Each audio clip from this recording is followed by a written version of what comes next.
Hi viewers, welcome to our channel. ప్రస్తుతం మనతో పాటు దాము బాలాజీ గారు సీనియర్ జర్నలిస్ట్ ఉన్నారు. వాటితో ఒకసారి మాట్లాడదాం. సార్ నమస్కారం. సార్ నమస్తే. సార్ విజయసాయి రెడ్డి కూతురు పైన హైకోర్టు సీరియస్ అయింది సార్. ఒక కేసుకు సంబంధించి ఆమె మీద జాలి చూపించాల్సిన అవసరం కూడా లేదు, మొత్తం ప్రాపర్టీకి సంబంధించిన వసూలన్నీ కూడా చేయించుకోండి అని చెప్పేసి ఈ స్థాయిలో అయితే రియాక్ట్ అయిపోయింది. అసలు ఏం జరిగింది, ఏ కేసుకు సంబంధించి హైకోర్టు ఈ స్థాయిలో రియాక్ట్ అయింది, మరి ఏం జరిగే అవకాశం ఉంది? నిన్న ఆంధ్రప్రదేశ్ హైకోర్టు ద్విసభ్య ధర్మాసనం ధీరజ్ సింగ్ ఠాకూర్ అండ్ చేమలపాటి రవి వీళ్ళిద్దరూ ద్విసభ్య ధర్మాసనం ఒక సీరియస్ నిర్ణయం తీసుకునింది నేహారెడ్డి విషయంలో. నేహారెడ్డి అంటే విజయసాయి రెడ్డి పెంపుడు కూతురు. విజయసాయి రెడ్డి సునంద దంపతులకి పిల్లలు లేరు. నేహ అనే ఒక అమ్మాయిని ఆయన పెంచుకున్నారు. ఆ అమ్మాయికి పెళ్లి కూడా అయింది.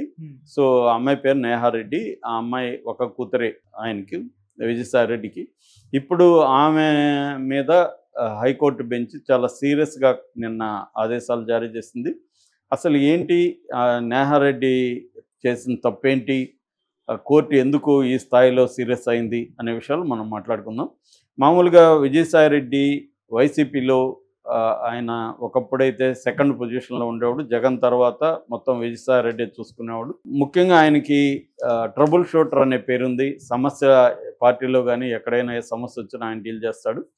అట్లాగే కేంద్రంలో కూడా లైజనింగ్గా ఉండేవాడు, లైజనింగ్ ఆఫీసర్ లాగా పనిచేసేవాడు. అంటే ఇటు జగన్కి కేంద్రంలో బీజేపీ పెద్దలకి మధ్య ఒక అనుసంధానకర్తగా కూడా ఆయన ఉండేవాడు. సో రెండోది ఏంటంటే జగన్ ఫ్యామిలీతో రాజారెడ్డి కాలం నుంచి కూడా జగన్ ఫ్యామిలీకి ఆయన చార్టర్డ్ అకౌంటెంట్ ప్లస్ కంపెనీలకి అడ్వైజర్గా కూడా ఉండేవాడు. ఫైనాన్షియల్ మ్యాటర్స్లో ఆయన అడ్వైజర్స్ కూడా ఇచ్చేవాడు. జగన్ పెట్టిన కంపెనీలు పెట్టినప్పుడు కూడా ఈయనే ఫైనాన్షియల్ అడ్వైజర్ అండ్ ఆడిటింగ్ వ్యవహారాలు కూడా చూసుకునేవాడు. ఎందుకంటే విజయసాయి రెడ్డికి ఆడిటింగ్ కంపెనీలు చెన్నై, బెంగళూరు, హైదరాబాద్లో ఆఫీసులు కూడా ఎప్పటి నుంచో ఉన్నాయి. సో ఆయన బ్యాంకింగ్ సెక్టర్లో కూడా పనిచేశాడు. ఆయన మొన్న చెప్పుకున్నాం. సో ఈ నేపథ్యంలో ఈమె అక్కడ భీమునిపట్నం, వైజాగ్లో భీమునిపట్నం భీమిలి బీచ్లో ఒక 4 ఎకరాల్లో ఒక రిసార్టు, ఒక హోటలు, ఈ కన్స్ట్రక్షన్ స్టార్ట్ చేసింది. ఈ కన్స్ట్రక్షన్ మీద గతంలో కూడా వైసీపీ వాళ్ళు విమర్శలు వచ్చాయి. ఎందుకంటే ఈయన ఉత్తరాంధ్రకి వైసీపీకి ఇన్ఛార్జిగా పెట్టారు జగన్. అందువల్ల వైజాగ్లో ఈయన అనేక అక్రమాలకు పాల్పడ్డాడనేది ఇటు తెలుగుదేశం, బీజేపీ, జనసేన ముగ్గురు కూడా ఈయన మీద ఆరోపణలు చేస్తూ వచ్చారు. ముఖ్యంగా వాళ్ళ కూతురు, అల్లుడు అనేక అక్రమాలకు పాల్పడుతున్నారని, అల్లుడు బ్రదర్స్ వాళ్ళు కూడా చేస్తున్నారని ఈయన మీద ఎప్పటి నుంచో విమర్శలు ఉన్నాయి. దానికి సంబంధించి కేసులు ఉన్నాయి. అయితే దీనికి సంబంధించి వైజాగ్లో జనసేన కార్పొరేటర్ పీతల మూర్తి యాదవ్ ఒక పిల్ వేశాడు, పబ్లిక్ ఇంట్రెస్ట్ లిటిగేషన్ పిటిషన్ వేశాడు హైకోర్టులో. ఇట్లా ఈ నేహారెడ్డి కోస్టల్ రెగ్యులేషన్ జోన్ అంటారు, సిఆర్జెడ్. అది మళ్ళీ చెప్తాను నేను అదేంటి.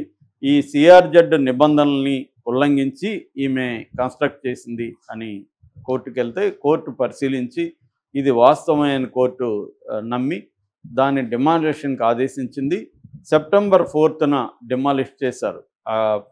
ప్రహరీ వాల్స్ ఎక్కడెక్కడైతే ఈ సిఆర్జెడ్ నిబంధనల్ని బ్రేక్ చేశాయో అక్కడంతా కూడా దాన్ని నిర్మూలించారు. అయితే పునాదులు మిగిలిపోయినాయి, పునాదుల్ని చేయలేదు. పునాదులు ఉన్నట్టుగా కూడా వాళ్ళు చెప్పలేదు, ఇసుకలో ఉండిపోయినాయి పునాదులు. ఆ పునాదులు కూడా ఉండకూడదు అక్కడ. ఆ విషయం దాచిపెట్టారు కోర్టుకి కూడా, ఎవరు నేహారెడ్డి వాళ్ళు. ఇది కోర్టు దృష్టికి నిన్న తీసుకెళ్లారు. కోర్టు దృష్టికి తీసుకెళ్ళినప్పుడు కోర్టు చాలా సీరియస్ అయింది. ఇది ఎలా చేస్తారు, ఇది ఎన్విరాన్మెంటల్కి ఇబ్బంది కదా, తెలిసి కూడా మాకు అబద్ధాలు చెప్తారా, దీని ఖర్చు అంతా కూడా ఆ ప్రహరీ గోడ కూలగొట్టడానికి అయిన ఖర్చు ప్లస్ ఈ పునాదుల్ని తవ్వి తీయడానికి అయిన ఖర్చు ఇవంతా కూడా అమ్మాయి దగ్గర వసూలు చేయండి. అమ్మాయి బాగా డబ్బులున్న అమ్మాయి అని మేము విన్నాము, కోర్టులు ఉన్నాయంట ఆమెకు అని కూడా కోర్టు కామెంట్ చేసింది. అప్పుడు నేహారెడ్డి వాళ్ళ అడ్వకేటు రిక్వెస్ట్ చేశాడు, సార్ కొద్దిగా దయచేయండి ఆమె మీద ప్లీజ్ అని. దయచేయాల్సిన అవసరం లేదు అని కోర్టు కామెంట్ చేసింది. దయచేయాల్సిన అవసరం ఏముంది, ఆమె తెలిసి తప్పు చేసినప్పుడు ఎందుకు దయచేయాలి, ఎన్విరాన్మెంట్ విషయంలో స్ట్రిక్ట్గా ఉండాలి అని the ministry of environment, forest and climate change అని సెంట్రల్ మినిస్ట్రీ ఉంటుంది. సెంట్రల్ మినిస్ట్రీకి కూడా కోర్టు ఆదేశించింది, మీరు ఒక టీమ్గా ఫామ్ అవ్వండి. ఎన్విరాన్మెంట్ నుంచి, ఫారెస్ట్రీ డిపార్ట్మెంట్ నుంచి ఒక టీంని ఫామ్ చేసి ఆ టీము ద్వారా మొత్తం పరిశీలించండి. ఎక్కడెక్కడ ఆమె ఉల్లంఘనలు పాల్గొన్న డీటెయిల్ నివేదిక కూడా ఇవ్వండి. దాని ఖర్చులంతా కూడా అమ్మాయి దగ్గర రాబట్టండి అనేది కూడా కోర్టు ఆదేశాలు ఇచ్చింది. ఇక్కడ చాలామందికి డౌట్ ఏంటంటే అసలు ఈ సిఆర్జెడ్ అంటే ఏంటి, దాని నిబంధనలను ఉల్లంఘించడం అంటే ఏంటి, మరి ఆమెకు అప్పుడున్న జీవీఎంసీ అంటారు, అంటే గ్రేటర్ విశాఖ మున్సిపల్ కార్పొరేషన్ అనుమతులు ఇస్తేనే కదా ఆమె కట్టుతుంది. అనుమతులు మరి వాళ్ళకి ఇచ్చినప్పుడు వాళ్ళు కూడా బాధ్యులే కదా, అనుమతులు ఎవరు ఇచ్చారు అన్న డౌట్లు వస్తుంది. ముందుగా సిఆర్జెడ్ అనేది ఏంటంటే, ఇప్పుడు సింపుల్గా చెప్పాలంటే మనకి ఇక్కడ హైడ్రా ఏం చేసింది, ఎఫ్టీఎల్ పరిధి బఫర్ జోన్లో పరిధిలో ఇల్లు కట్టకూడదు, ఇల్లు కానీ ఏ కన్స్ట్రక్షన్ కట్టకూడదు. ఎఫ్టీఎల్ అంటే మీ ఫుల్ ట్యాంక్, ఒక చెరువు ఉన్నప్పుడు అది ఫుల్గా నిండితే ఎక్కడి వరకు వెళ్తుందో అక్కడ వరకు ఫుల్ ట్యాంక్ లెవెల్ అంటారు. ఫుల్ ట్యాంక్ వదిలి కొద్దిగా ఉండేదాన్ని బఫర్ జోన్ అంటారు. ఎందుకంటే ఫుల్ ట్యాంక్ ఎప్పుడైనా ఏమన్నా జరిగితే అక్కడ వరకు కూడా రావచ్చు కాబట్టి బఫర్ జోన్ కూడా వదులుతారు. అలాగా ఈ సిఆర్జెడ్ కూడా కోస్టల్ రెగ్యులేషన్ జోన్ సిఆర్జెడ్ అంటే దీంట్లో కూడా ఏమంటే హెచ్టిఎల్ పరిధి అని ఉంటుంది. హెచ్టిఎల్ అంటే హై టైడ్ లెవెల్ అనమాట. సముద్రంలో అలలు పెద్ద వచ్చినప్పుడు ఎక్కడి వరకు సముద్రం వస్తుందో దాన్ని హెచ్టిఎల్ పరిధి అంటారు. అంటే దాదాపు 500 మీటర్లు హెచ్టిఎల్ పరిధి. అక్కడ ఎటువంటి కట్టడాలు కట్టకూడదు. అట్లాగే 100 మీటర్లు అలాంగ్ బ్యాక్ వాటరు రివర్సు అలాగా 100 మీటర్లకి సంబంధించింది. సో మామూలుగా ఈ సిఆర్జెడ్ని కొన్ని జోన్లుగా చేశారు. ఒకటేమో ఎకలాజికలీ సెన్సిటివ్ జోన్స్ అంటారు. అంటే అక్కడ రేర్ యానిమల్స్ కానీ ఇవి కానీ రేర్ చెట్లు కానీ ఎకలాజికల్గా ఇంపార్టెంట్ అనుకున్నప్పుడు అదొక జోను. డెవలప్డ్ జోను, తర్వాత మూడోది రూరల్ ఏరియాస్లో ఉండే జోను, నాలుగోది క్రిటికలీ వల్నరబుల్ కోస్టల్ ఏరియాస్ అంటారు. దీన్ని అక్వాటిక్ ఏరియాస్ అని కూడా అంటారు. సో ఇటువంటి జోన్స్గా డివైడ్ చేసి ఏ జోన్లో ఎలాగా పరిరక్షించాలనేది స్పష్టమైన గైడ్లైన్స్ ఫ్రేమ్ అయినాయి. మనకేంటంటే central coastal ecosystem and community sustainable development దృష్టిలో పెట్టుకొని ఇవన్నీ కూడా ఫామ్ అయినాయి. మనకి section 3 of environmental protection act ఉంది 86.